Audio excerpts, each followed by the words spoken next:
Fisiologia do exercício aplicada à fisioterapia especializada em dor. Controle do volume e da intensidade da prescrição de exercícios terapêuticos para o controle da dor. Existem critérios fundamentais para que a prescrição de exercício terapêutico seja terapêutico. O exercício ele não pode ser aleatório, ele precisa ser sistematizado e científico. E existem algumas analogias que a gente pode conversar para fazer com que você entenda especificidade na prescrição de exercício, principalmente para casos complexos de dor crônica. Casos de pacientes que não têm preferência direcional, que estão com um processamento disfuncional do sistema nervoso, fazendo somação temporal, wind-up, ou tendo escapes de flare-ups, né? Escapes de dor, exacerbações do quadro de dor. Enquanto você for fisioterapeuta, médico, educador físico e não entender de prescrição de exercício, você não vai ser um profissional completo. Hoje, lidando com casos complexos de dor crônica diariamente, eu defendo que o fisioterapeuta ele tem fases. A primeira fase é quando ele começa a encontrar os pacientes fáceis. Pacientes que têm preferência direcional e que você coloca um exercíciozinho ali e ele habitua. Ele fala, uau, que exercício maravilhoso, me destravou. E aí ele abandona suas consultas, porque ele se dá alta e você não vendeu tratamento para ele, você vendeu sessões isoladas. E o que acontece com esse paciente? Ele tem uma recidiva. Quando ele tem a recidiva, ele volta ainda com preferência direcional, mas agora em outra direção. A apresentação clínica dele mudou. Quiçá, agora ele tem uma DAC, uma dupla apresentação clínica, ou um ataque, uma tripla apresentação clínica. E agora a resposta sintomática dele, ele não é mais... a resposta sintomática dele agora não é mais simples. Ela é concorrente. Quando você mexe no pescoço, você piora a lombar. Quando você mexe na lombar, você piora o pescoço. Quando você mexe no pescoço, você piora a torácica e vice-versa. Mexeu na lombar, melhorou a lombar, mas piorou o quadril. E por aí vai. E aí o fisioterapeuta fica perdido fazendo terapias passivas. Todos nós sabemos que as terapias passivas, como osteopatia, quiropraxia, acupuntura ventosa, liberação miofascial e tudo que o paciente deitar para receber tem efeito paliativo. Pode até te aliviar momentaneamente, mas não vai estar tratando sua dor. A gente sabe também que temos duas vias principais de controle da dor, que seria a via down-top ou bottom-up, que você dá um estímulo no sistema nervoso periférico, ele acende via trato via corno posterior de medula aos centros cerebrais superiores. Esses centros cerebrais descarregam analgésicos momentaneamente para controlar sua dor. A terapia manual entraria nesse aspecto. Se você está usando aí nada contra, tá? Eu utilizo inclusive, mas se você está utilizando aí uma ferramenta do Mulligan, por exemplo, e você faz um snag ou faz um MWM no ombro que não aguenta levantar o braço por causa da dor, você modula de forma periférica a dor do paciente e o paciente começa a alcançar novas amplitudes de movimento.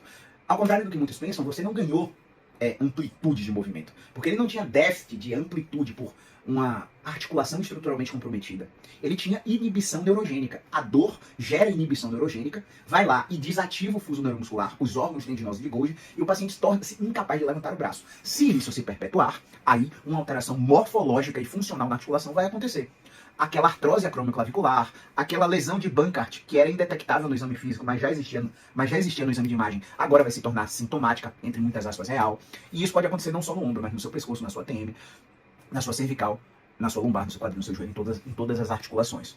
E eu estou introduzindo esse tema aqui porque eu gosto muito dele e eu tenho aplicado cada vez mais em casos complexos de dor crônica. Vamos supor que o seu paciente tem dor cervical e dor lombar. Ambas são crônicas. E agora, por ampliação de campos receptivos, a sua lombar está espalhando dor para a torácica baixa e a sua cervical está espalhando dor para a torácica alta. A sua torácica central, região de escápula, que não tinha dor, começa a aparecer dor e propagar para os braços. E aí você vai no médico e recebe um rótulo diagnóstico de quê? O paciente vai no médico e recebe o rótulo diagnóstico de fibromialgia. Verdade ou não? Quando ele recebe o rótulo diagnóstico de fibromialgia, o que acontece? Ele começa a catastrofizar, ficar hipervigilante, se movimentar de forma inadequada, perpetuar a rigidez articular e as inibições neurogênicas que eu discorri nos minutos iniciais desse vídeo. Bom, vamos lá. Como que um exercício vai ser terapêutico para esse padrão de paciente? Esse padrão de paciente não tem preferência direcional, o sistema nervoso está disfuncional, você coloca exercício, ele agrava. Mas vamos supor que você conseguiu encontrar um exercício preferencial para lombar. Você encontrou um movimento de extensão lombar, que usa os braços, recruta o tríceps, deltoides anteriores, peitorais, estabilização de escápula, excentricamente a musculatura dorsal. Só que ele também tem dor cervical. E essa dor cervical gera aquela ampliação de campo receptivo que torna o trapézio dele mais tenso e mais dolorido. Pegou até aí, né? Se não pegou, volta o vídeo e assiste com velocidade normal para anotar o que eu estou falando. Bom, a gente sabe que pacientes com dor cervical, eles têm uma aceleração da atividade elétrica muscular e uma aceleração da percepção subjetiva de fadiga. Só que como há uma hipótese de imprecisão no cérebro, vamos lá para o cérebro agora. No cérebro, o homúnculo de Penfield está com um fenômeno de borramento. E isso faz o paciente não conseguir discriminar mais as áreas de dor enquanto sua topografia, beleza? Então o paciente vai ter uma confusão entre a percepção subjetiva de fadiga e a dor que ele sente no pescoço. E aí o que eu falo pra você? Não adianta você perguntar, é dor ou fadiga? O paciente não sabe mais discriminar se é dor ou fadiga. Então isso traz à tona um diagnóstico inconclusivo, respostas ao exame físico inconsistentes, e o fisioterapeuta despreparado vai falar, vai no médico. Agora eu te pergunto, sincero e honestamente, de coração, você acha que existe médico preparado para lidar com isso? Não existe. Porque ele não vai encontrar doença no exame laboratorial. Ele não vai encontrar doença no exame de imagem. E se encontrar hérnia de disco, abaulamento, degeneração, artrose, aqueles achados já estavam ali há décadas. E o paciente tem dor, sei lá, há 2 anos, há 6 anos, há 6 meses, há 8 meses, há 1 ano. Aquelas alterações não justificam a dor. O médico vai fazer o quê? Vai nocebar esse paciente. O médico vai dizer que a dor é por causa daquilo. E se for uma hérnia, vai querer operar. Aí o paciente vai para Einstein, Sírio-Libanês, Sara Kubitschek, na esperança de, por ser um grande centro, encontrar um tratamento efetivo. E aqui eu não estou criticando a instituição é foda. A instituição é top. Eu, inclusive, estou matriculado na pós-graduação de lá. Mas o que eu quero dizer para você? Eu quero dizer que esse gatilho de autoridade, ou seja, eu sou médico, eu estou de jaleco, muito bem arrumado, eu sou o detentor do saber, essa hierarquia de poder, e eu estou inserido dentro de uma grande instituição, não significa que a conduta terapêutica para esse paciente vai ser adequada de acordo com as principais evidências científicas disponíveis. Isso tem que ficar claro para você. Mais uma vez, reitero, não é crítica a nenhuma instituição. Eu só estou dando exemplos do dia a dia de pacientes que pagam pelo meu serviço e que têm um bom poder aquisitivo ao ponto de sair daqui de Salvador e ir para São Paulo. Sair de Salvador e para os Estados Unidos, buscar um profissional. Só para você ter uma ideia. E aí, quão maior a autoridade desse profissional, e quão mais inserido em um ambiente com status, como esses hospitais que eu citei, ou nos Estados Unidos, por exemplo, mais aquele paciente vai reforçar tudo, vai internalizar tudo que é dito por esse profissional. Afinal, o paciente acha que aquele profissional está baseado em evidência científica. Até aí, tudo bem. Vamos entrar nas vias de fato. Esse paciente com dor cervical generalizada e dor lombar, que você fez um exercício lombar, melhorou muito a lombar, mas agravou a cervical, você passou para esse paciente, por exemplo, 3 vezes por dia a extensão lombar. O que é 15 repetições? O que é que você passou? Você passou 3 séries no membro superior. E a fadiga está confundindo a dor do paciente. Ou seja, a resposta sintomática desse paciente é concorrente. Ele melhora uma coisa agravando outra. E você tem que saber qual é a queixa principal. Mesmo paciente, dói tudo igual, não sei qual é a principal, as duas dói igual. O paciente não sabe discriminar a intensidade da dor. Você vai ter que ir pelo exame físico. No exame físico, você vai detectar condições, achados mais consistentes na cervical ou mais consistentes na lombar. Exemplo, na lombar não tem extensão neuroadversa, na cervical tem. Ponto para cervical como queixa principal. Exemplo, na lombar você tem 2 perdas de movimento, na cervical você tem 8 perdas de movimento. Ponto para cervical, pela cervical ter mais achados clínicos tratáveis na nossa avaliação. A gente só trata o que a gente avalia e o que a gente tem de achado na avaliação.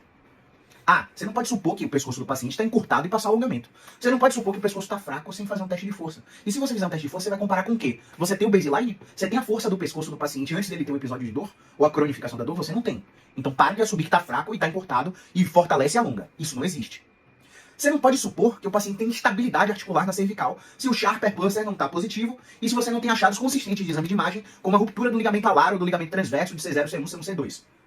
Beleza? Então, não dá na área de dor crônica para fazer suposições. O paciente está ali falando com você e a história é suficiente para você pegar como fisioterapeuta os 18 diagnósticos prováveis, beleza? E no modelo hipotético dedutivo, a cada relato da história do paciente, você ir cortando diagnóstico por diagnóstico. Quando você termina a história, você está lá com 3, 4, 2 hipóteses diagnósticas prováveis. E se tiver com 2 ou 3, há possibilidade das 2 ou 3 estarem acontecendo simultaneamente. Há a possibilidade de um SDC, uma síndrome dolorosa crônica, estar sendo o pico de dor dele por vários nocebos que ele recebeu desses outros profissionais. E aí é que entra a dose do exercício na fisiologia.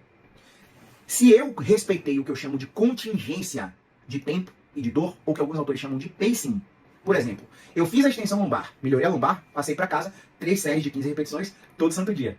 Você só vai ver o paciente com quantos dias? 3, 4, 7 dias? Se for com 7 dias, eu tenho 3 vezes 7, 21. 21 séries de membro superior para melhorar a lombar, agravando a cervical. 21 séries, você quebrou o volume mínimo efetivo, que para membros superiores são 16 séries na semana. Você entende como é complexo? Aí vamos supor que você evoluiu a cervical, você está negligenciando. Você evoluiu a lombar, está negligenciando a cervical. Aí você achou extensão deitada repetida, e você botou extensão deitada repetida com pressão extra. 15 repetições, 3 vezes ao dia. Todo santo dia, volta na semana que vem. Você tem 6 séries de membro superior, 7 vezes na semana. Sou péssimo de matemática. Já calculou aí? 6 vezes 7? Vamos para a calculadora? 6 vezes 7, 42. 42 séries na semana para melhorar a lombar. E o paciente está melhor da lombar, só que está com uma dor bizarra no braço de tanto exercício que você passou. E está com uma dor bizarra na cervical de tantas séries que você passou para membro superior. 42 séries na semana. Sabe qual é o volume máximo recuperável? 24 séries na semana. Você entende como é complexo? Então, a dose de exercício aplicada à lombar que você encontrou a preferência direcional, numa dupla apresentação clínica lombar e cervical, que tem resposta sintomática concorrente, precisa ser calculada ao ponto de entrar no volume mínimo efetivo de 16 séries para membro superior. Você entende? O contrário é mais difícil de acontecer. Mas ainda assim acontece. Exemplo, o paciente tem dor cervical e dor lombar e a resposta sintomática é concorrente. Você mete retração na cervical, a lombar agrava e a cervical melhora. Entende? Aí você mete retração com pressão extra. 15 repetições, 3 vezes ao dia, todos os dias. 6 vezes 7, 42 séries na semana. Você meteu 42 séries com o membro inferior quieto, agravando o membro inferior. Com o membro inferior quieto, agravando o sintoma lombar. Qual que é a sacada aí? Depois que você encontrou a preferência direcional da cervical ou exercício de habituação, por exemplo, se for um SBC que não tem preferência direcional e você bota exercício de habituação, aí você vai fazer o quê? Agachamento, salto e aterrissagem, afundo, ponte, tudo para membro inferior. Aí você vai passando, 15 repetições 3 vezes ao dia, todo dia. 15 repetições 3 vezes ao dia, todo dia. Você vai somando o volume de séries para o membro inferior, melhorando a cervical porque habitua, mas agravando a lombar, porque a lombar está irritada. A lombar está com alta irritabilidade, princípio SINS. Se a lombar está com alta irritabilidade, o volume de séries não pode passar de 24 na semana. Ela tem que entrar em 18, porque o membro inferior, o volume mínimo efetivo é 18 séries. Antes disso, não há adaptação neuromuscular. E agora você vai entender o fundamento de tudo isso. O paciente e terapeutas aceitam que uma dor lombar pode estar sendo causada, ou principalmente influenciada, por uma pedra no rim. Verdade ou não? Verdade ou não? A gente aceita que o sistema visceral pode gerar dor musculoesquelética, ou influenciar na dor musculoesquelética. A gente aceita que um sistema cardiovascular pode gerar dor musculoesquelética. Eu tenho um infarto agudo do miocárdio, eu tenho reviguarde, bate na madeira, como diz aqui na Bahia, não sei como é aí na sua área, na sua terra. O sistema cardiovascular é capaz de gerar dor referida no braço esquerdo, com dor no peito, dor musculoesquelética, porque a víscera não dói, o órgão não dói, o órgão transfere dor para o aparelho locomotor. Você aceita, ó, tô com dor no braço, pode ser o coração. Vários. Se a gente fizer uma triagem no estudo retrospectivo de 5 anos em qualquer hospital de pronto atendimento cardiológico, você vai ver vários pacientes que deram entrada na emergência, vários prontuários de pacientes que deram entrada na emergência, com queixa de dor precordial, angina pectoris, com medo de estar infartando, e na verdade, o problema era cervical. Dor cervical irradiada para o braço esquerdo. E aí a ansiedade gerava sintomas psicogênicos, geravam sintomas autonômicos, e isso aumentava o medo, aumentava a catastrofização, pensamento automático com projeção futura catastrófica de morte. Isso levava o paciente a ter emergência, porque o paciente sabe que uma crise de cálculo renal dá dor lombar, um infarto agudo de miocárdio dá dor no braço, dor no pescoço, dor no peito. Entende? Então é muito bem consolidado esse entendimento. A gente entende que um problema neurológico pode gerar dor musculoesquelética, que um problema endócrino, metabólico, como a diabetes, pode gerar uma neuropatia diabética, uma dor na perna, uma retinopatia diabética com cegueira, dor periorbital, né? Às vezes até dor de ouvido, né? O sistema labiríntico, o sistema vestibular está muito integrado com o sistema metabólico. A gente aceita tudo isso. A gente aceita que uma doença neurológica, como esclerose lateral amiotrófica, esclerose múltipla, possa gerar dor e incapacidade musculoesquelética nas pernas. Mas a sociedade não está preparada para a conversa de que o sistema musculoesquelético, o aparelho locomotor, pode ser influenciado pelo sistema metabólico. Ponto. Ninguém está preparado para entender que exercício tem dose, que não pode ser aleatório. Que exercício é uma curva gráfica de um invertido. E nesse invertido, eu boto o primeiro exercício e tem um benefício, benefício, benefício. Boto o segundo exercício, eu aumento o volume do primeiro, eu tenho estagnação, estagnação, estagnação. Estresse metabólico, aumento de radicais livres, apoptose celular e todo esse fenômeno químico muito bem fundamentado. Né, se você estudar sistema imunológico, o princípio de bioquímica de Leininger, até o tratado de fisiologia médica de Guyton e Hall, ou de Berne e Levy, você vai ver muito sobre isso. Você vai entender fisiologia do exercício de McCardley. Você vai entender tudo isso. Então, esses conhecimentos, eles estão integrados. Esses sistemas, eles estão integrados. Se você negligenciar isso, prescrevendo exercício demais, ou permitindo que o seu paciente faça o seu tratamento fazendo pilates junto, fazendo RPG junto, fazendo osteopatia, que não vai ser só osteopatia hoje em dia. Hoje em dia o osteopata, ele faz a parte da terapia manual e prescreve exercício aleatório, porque ele, na maioria das vezes, não tem esse tipo de conhecimento. Se você permitir que o seu tratamento especializado esteja junto com outro tratamento, porque você acredita que mais é melhor, ou o paciente acredita que quanto mais tratamento fizer, melhor. Quantos pacientes que a gente conversa, o paciente diz que só está com você. Aí você conhece Deus e o mundo na cidade, tira uma foto com o paciente, aí o cara, o seu colega, ele tá tratando comigo aí, e aí como é que tá a evolução? E aí você descobre que o paciente não tá só com você. O paciente te omite muitas informações. E esse jogo precisa ser aberto. Perdão, esse jogo precisa ser claro. Quanto mais exercício o paciente vai fazendo com dor crônica, achando que tá melhorando, tá fazendo academia, tá fazendo pilates, tá fazendo RPG, tá fazendo hidroginástica, tá indo no osteopata, tá indo no quiropraxista, você quebra completamente o volume de séries semanais que é recuperável, que não gera estresse oxidativo, que é terapêutico, que constrói massa muscular, que diminui a gordura. Por conseguinte, o metabolismo desse paciente melhora, a disposição desse paciente melhora, o sono desse paciente melhora, tudo melhora. Porque mais não é melhor na dor crônica. Mais definitivamente não é melhor na dor crônica. Então, olha só, você entendeu o princípio. Todo o princípio está nesse vídeo, que a essa altura tem 22 minutos, deve terminar aí com 25, 27. Não adianta você querer aprender de orelhada. Você sabe os princípios, você vai conseguir aplicar, você vai conseguir ter fundamentação para explicar, mas existe uma sistematização. E essa sistematização eu vou te explicar agora.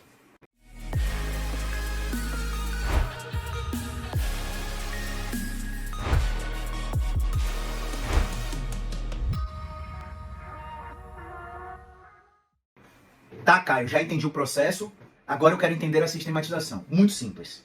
Quando você está prescrevendo um tratamento de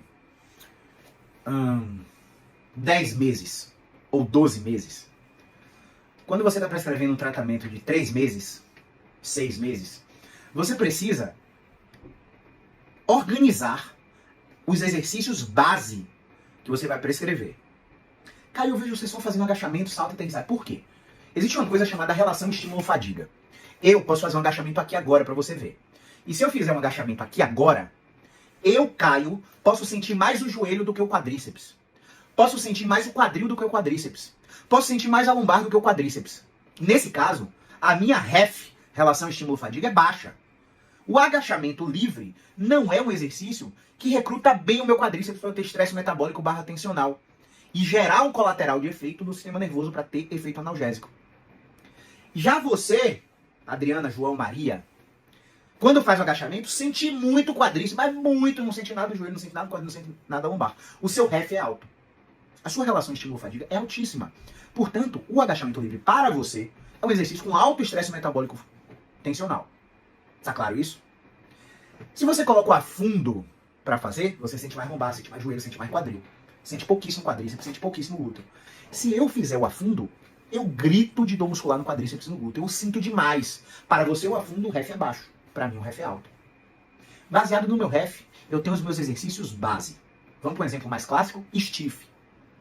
Quando você está fazendo o levantamento stiff, tem muita gente que sente a lombar. Tem gente que, meu Deus do céu, meu glúteo tá queimando, minha posterior tá tremendo, tá batendo caruara, chega, fica trêmula a posterior do tanto que o REF é alto para aquele paciente.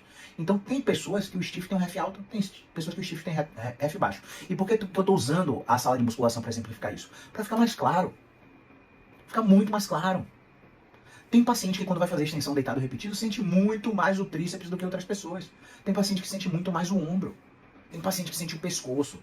Tem paciente que sente o tríceps e sente a lombar com aquela pressão, como se estivesse empurrando a lombar para o chão e para frente, na diagonal anterior-inferior, no eixo do movimento, né? Isso seria adequado. Mas se o paciente está sentindo demais o ombro fazendo a extensão lombar, está sentindo demais o pescoço, está gravando demais, talvez a extensão lombar deitada não seja o exercício adequado para ele. E aí você ainda está preso à preferência direcional sem entender que toda preferência direcional é uma forma de habituação, mas nem toda habituação é uma forma de preferência direcional. Então o meu convite é: entenda esse processo, o que é preferência direcional, o que é violação da expectativa, o que é habituação, tem aula lá dentro da mentoria sobre isso. Uma vez que você entendeu isso, se despreenda dos movimentos de direção de preferência, porque todos eles são habituação acontecendo. Então talvez aquela lombar não precise da extensão deitada repetida para melhorar. Talvez se você botar uma corrida simulada no trampolim por 3 minutos, mas polichinelo, o paciente já começa a melhorar a lombar. Talvez se você aumentar a quantidade de passos para 7.000 no dia, para 8, para 9, para 10 mil no dia, o paciente começa a melhorar. Talvez se você proibir o elevador de ser utilizado no prédio do paciente, ele comece a subir escada, usar as escadas para se deslocar do andar que ele mora para sair, para chegar, talvez ele já comece a melhorar sem a porra do movimento de preferência direcional que está exacerbando o torácico, exacerbando o cervical, porque você está lidando com um ataque. Como eu sistematizo? Simples. Na semana 1, você precisa atingir o volume mínimo efetivo. 16 séries para membro superior, 18 séries para membro inferior. Na semana 2, você tem várias variáveis de intensificação, porque a sua semana 2 precisa ser mais pesada do que a semana 1. E isso não quer dizer que você bote uma mochila com um livro de 5 quilos para o paciente agachar. Peso é a última variável que a gente mexe. Se você começou com 8 repetições, aumenta só o número de repetições para 10. Na semana 3 você aumenta para 12. Na semana 4 você aumenta para 15. Porque se você começar logo com 15 repetições, talvez você não tenha margem para começar a fazer sobrecarga constante nas próximas semanas. Você fez isso por 4 semanas, deload na 5ª semana. Caio, que diabo é deload? Tirar 50%, 70% do volume total de séries do paciente. Tirar 50% do volume total de intensidade, de rodagem, de quilometragem, de metragem do nado, de quilometragem do ciclismo na corrida, enfim. E fazer isso com o paciente por uma semana. Para depois, no próximo microciclo, esse ciclo de 5 semanas que eu acabei de exemplificar para você, é o microciclo. 4 semanas de sobrecarga constante, nesse exemplo por aumento do número de repetições dos mesmos exercícios base com alto ref que você prescreveu, e 1 semana de deload. Nessa 1 semana de deload, a semana 6 vai ser a semana 2 do primeiro microciclo. Porque você não vai começar a semana 6 voltando do zero, como foi a primeira semana do primeiro microciclo. Se você não entendeu o que eu estou falando, volte o vídeo e escute novamente. Anote, volte quantas vezes for necessário até entender. Se você não tiver esse conceito claro, seus casos complexos de dor crônica não irão evoluir, ok? Você já começa o segundo microciclo na semana 2 do primeiro.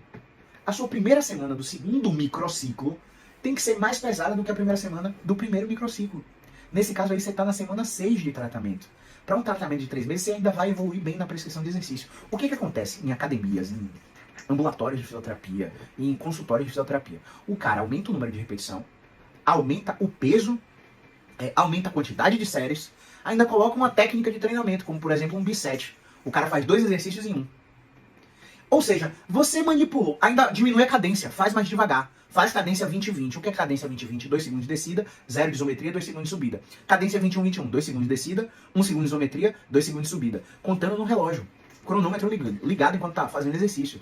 Para manipular a cadência. O que aconteceu? Na academia, no Pilates, sei lá, no consultório que você está tratando e está prescrevendo exercício, para que ele seja terapêutico, você está manipulando milhares de variáveis de intensidade ao mesmo tempo. Gente, isso não existe. Você vai extrapolar completamente o volume máximo recuperável, o paciente vai ficar brutalmente dolorido. Então os adeptos de PNF aí estão botando hands-off, o paciente está evoluindo bem, vai lá e coloca uma combinação de isotônica.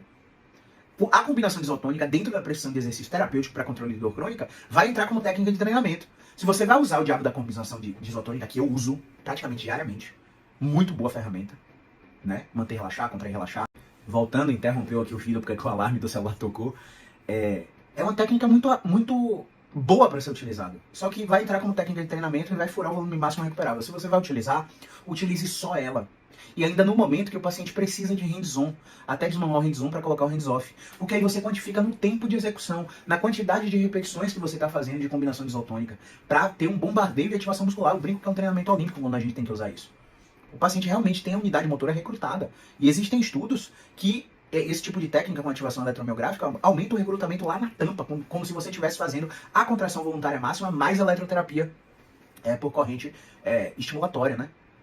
Então, a gente precisa voltar para a base, velho. A gente precisa entender que ser faixa preta na fisioterapia é dominar os fundamentos básicos da faixa branca, amarela e vermelha, né? No karatê, a gente tem faixa branca, amarela, vermelha, verde, se você for de menor. Verde de primeiro dan, verde de segundo dan, verde de terceiro dan e vira roxa. A gente tem marrom, a gente tem preta primeiro dan, terceiro, enfim. Virar faixa preta no karatê é você dominar completamente os fundamentos das faixas coloridas lá. A gente chega achando que vai aprender coisa nova na faixa preta, até aprende. Mas, a gente revisita a base para dominar os fundamentos do processo. E é isso que está faltando. O fisioterapeuta, ele tem medo de que a estratégia dele seja muito simples e o paciente entenda que, é só isso? Não, for para fazer isso, eu faço em casa.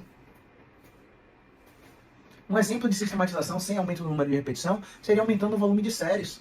Primeira semana, 18 séries. Segunda semana, 20 séries. Terceira semana, 22 séries. Quarta semana, 24 séries, membro inferior no caso. Quinta semana de load, eu terminei com 24 séries, eu reduzo metade, boto 12 séries. Mantenho a carga que eu estava acostumado a pegar nos primeiros 3 dias e nos últimos 3, 4 dias eu diminuo também a carga, além do volume de séries, para dar convicção de que o paciente está realmente recuperado. Então, uma outra coisa importante é que se você continuar tirando o seu paciente da atividade, os aspectos cognitivos, psicológicos, sociais e emocionais vão interferir na melhora dele. Então, no nosso tratamento, a gente preza integralmente por não mudar nada do que o paciente está fazendo. O paciente vem de ortopedista, pare de correr, pare de agachar, pare de não sei o quê. A gente não proíbe nada. Volte a fazer tudo, que eu quero ver o efeito do meu tratamento na sua vida. Se você parar tudo e eu estiver tratando, se você parar tudo e eu estiver tratando, enquanto eu estiver tratando, quando você voltar para o tratamento, voltar para a atividade, talvez seu tratamento já tenha acabado e você tenha que gastar dinheiro de novo, investir dinheiro de novo comigo. E, gente, eu não lembro a última vez que eu tive que fazer isso, tirar um paciente da atividade. Eu não lembro. A gente tem que tirar. Né? Às vezes a gente tenta fazer o deload, controlar o volume de séries, o paciente não melhora, a gente tem que tirar o paciente da atividade. Mas eu não lembro a última vez que eu fiz isso. E vocês vão se assustar com a quantidade de pacientes que vocês vão controlar o volume de carga, fazer o controle de carga, equilibrar a relação de capacidade e demanda, melhorar alguma possível articulação rígida. E o paciente não vai nem precisar do seu tratamento, o paciente vai estar, 100% melhor. Principalmente praticante de crossfit, praticante de triatlon ou aqueles extremamente viciados em atividade física. Sim, porque eles existem. O cara faz 6 atividades por semana. O domingo que ele tem que descansar, o que é que ele faz? O que ele faz quando ele tem que descansar? Ele vai procurar stand-up paddle para fazer uma corridinha na orla, na praça, vai fazer um remo lá no crossfit, enfim. Ou o cara faz 10, 12 atividades, quando tem que descansar, monta na bicicleta e vai pedalar. Enfim, gente, uma outra coisa que eu tenho para falar sobre isso. Esses congressos que são organizados por áreas médicas e fisioterapêuticas, eu tenho pena do paciente. O paciente nunca está em primeiro lugar nesse congresso. O interesse do congresso em si é vender os produtos que patrocinam o congresso, que fazem o congresso acontecer. E eles, a maioria das vezes, são vendidos sem prova científica nenhuma. Então, tem um artigo, Surgery for Chronic Musculoskeletal Pain, The Question of Evidence, do Ian Harris, que eu cito sempre, que ele fez uma análise de 6.784, posso estar errando o número por alguma coisa, prescrições de cirurgia, e só 14% tinham ensaios clínicos controlados randomizados, aleatorizados, provando que a cirurgia era um tratamento efetivo para aquela condição, 14%. Então 86% das cirurgias que foram analisadas nesse estudo não tinham evidência de que funcionavam. O Ian Harris, ele tem o Surgery The Ultimate Placebo, que é um livro que ele contesta a maioria das cirurgias ortopédicas, comparando as cirurgias ortopédicas por cirurgias falsas, que seria a sham surgery. Esse sham, o paciente faz todo o ritual cirúrgico e não opera, só que ele acha que operou e é acompanhado por 3 meses, por 6 meses, por 1 ano, e os resultados são iguais no final. Então tem cirurgia de ombro, tem cirurgia de coluna, tem cirurgia de menisco, tem cirurgia de tudo que é articulação nos estudos, mostrando que a cirurgia falsa e a verdadeira são iguais. Os resultados são iguais. Então, muitas das cirurgias que são prescritas para esses pacientes que têm dor crônica e alterações de imagem, sem necessariamente estar compatíveis com o exame físico, são prescrições baseadas no medo, na projeção futura catastrófica que o paciente já faz no pensamento e que é reforçada pelo cirurgião. Olha, médico foi treinado para tratar doença, lesão e inflamação. Médico não foi treinado para tratar sua funcionalidade. Portanto, 99% dos médicos não sabem quais são os exercícios para você. Mas você ainda acredita que médico sabe mais que todo mundo e pergunta: qual é a fisioterapia que eu tenho que fazer? Que exercício eu posso? Que exercício eu não posso? O médico não tem fundamentação nenhuma para dizer isso. Ah, mas o educador físico? Gente, o educador físico foi ensinado para treinar você, não para tratar você. Tem muito educador físico aí especialista em reabilitação de lesões. Só que não é a área de tratamento da lesão. Você abriu agora a ferida, não é o cara que vai fazer aquela ferida cicatrizar. Ele pode até ter esse tipo de conhecimento, mas é o fisioterapeuta que vai fechar a ferida, recondicionar você para te mandar para a reatletização na preparação física. Aí esse preparador físico ele precisa ser especialista em reabilitação de lesões, porque senão ele não faz o controle de carga, te expõe de uma forma não gradativa e você acaba gravando e tendo lesão de novo. Então a periodização precisa ser respeitada, eles dominam muito bem isso. Então é senso comum, velho. Você tá com câncer, você procura um fisioterapeuta, educador físico, psicólogo? Não, você procura um oncologista. Né? Você está com a função deteriorada por causa de alguma coisa, você procura educador físico, médico? Não, você procura um fisioterapeuta. Né? Você está obeso, diabético, você procura um fisioterapeuta? Não, você procura um endocrinologista para tratar diabetes e o educador físico para melhorar sua obesidade, e o nutricionista. Não é isso? Cada um no seu quadrado. Claro que todas as profissões têm a colaborar com os tratamentos.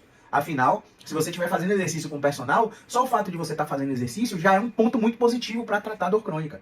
Só que aí a gente tem que ver a dose. Porque você ir para academia não é tratamento para dor crônica. É um coadjuvante. Ajuda, mas não é o tratamento principal. Entende? Você tá com hérnia de disco extrusa, sequestrada, dor irradiada na perna, abaixo do joelho, perdeu força na ponta do pé e não responde à fisioterapia, não é educador físico, psicólogo ou outro fisioterapeuta que você vai procurar. Você vai procurar um cirurgião ortopédico. Que é ele que vai fazer aquela laminectomia, aquela dissectomia, aquela cirurgia endoscópica, para remover aquele fragmento herniado que está comprimindo o seu nervo.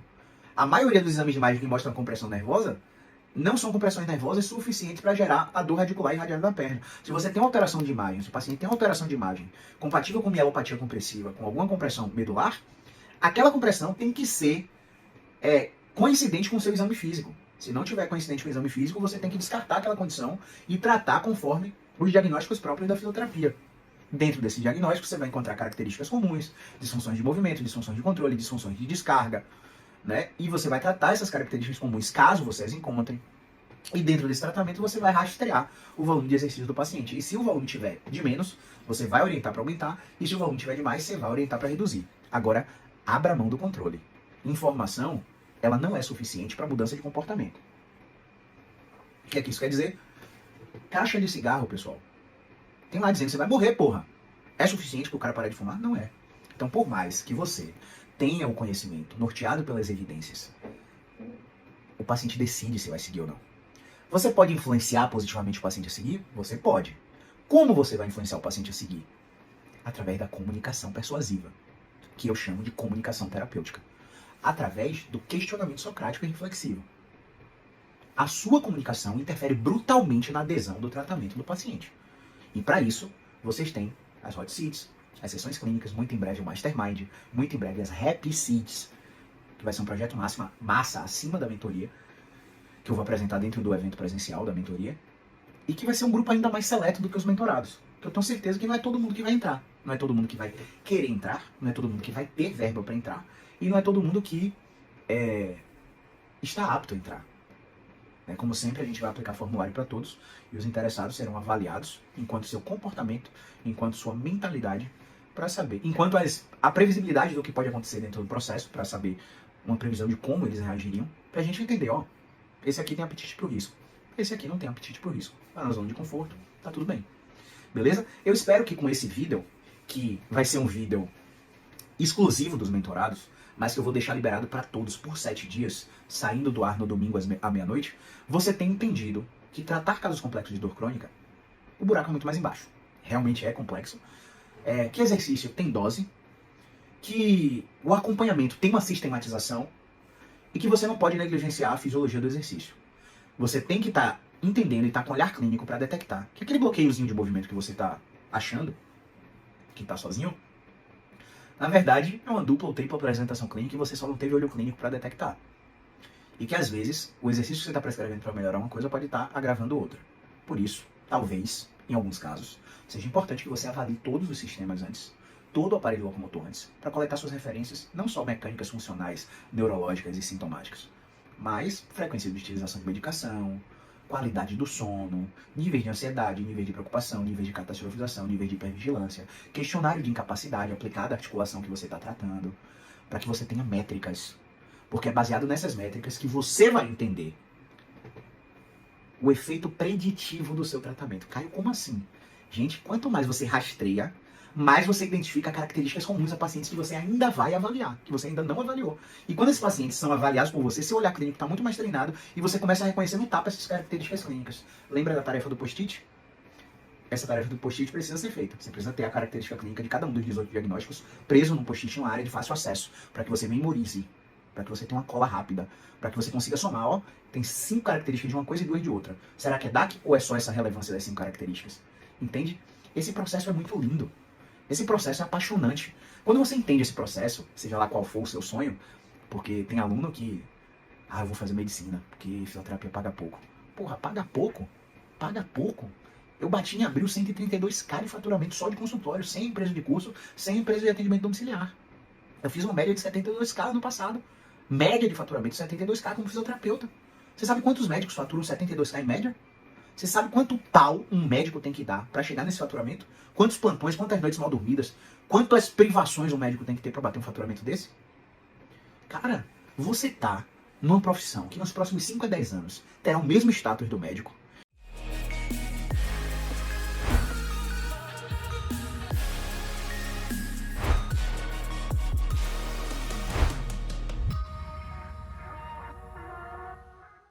E que vai estar, assim, top das cabeças na área de saúde. Tanto a fisioterapia quanto a psicologia. Eu só preciso de uma coisa.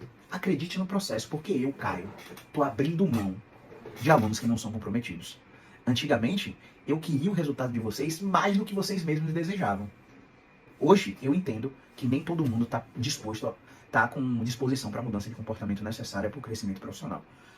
Nem todo mundo respeita os processos. Nem todo mundo sabe descansar quando tá cansado, velho. A pessoa só pensa em desistir, não dá certo e por aí vai. Enfim, se esse vídeo te ajudou de alguma forma, me explica aqui nos comentários. Porque quando você diz, porra, Caio, me ajudou nisso e nisso, eu não aplicava aquilo, eu entendo que você, como minha audiência, precisa de mais conteúdos naquela área. E eu guio minha produção de conteúdo dessa forma. A gente tem uma linha editorial, né? A gente tem 61 temas para aplicar a cada 2 meses, para fazer vídeo a cada 2 meses. Só que quando você comenta aqui, velho, você abre uma janela de oportunidade para mim e para você. Porque eu descubro qual conteúdo colocar naquela linha editorial. E isso pode ajudar você ainda mais. Não só no pago, não só nos cursos pagos, como também nos gratuitos. Beleza? Um grande abraço, espero ter ajudado. Não esquece de curtir, compartilhar, assinar o canal, me seguir em todas as redes sociais. O link está na descrição de todas as redes sociais. Tudo sobre mim está na descrição. Tudo sobre todos os cursos que eu ministro estão aqui na descrição do vídeo. Basta ir aqui embaixo rapidinho e se antenar, beleza? Para não perder mais uma oportunidade. Um grande abraço, movimento é vida.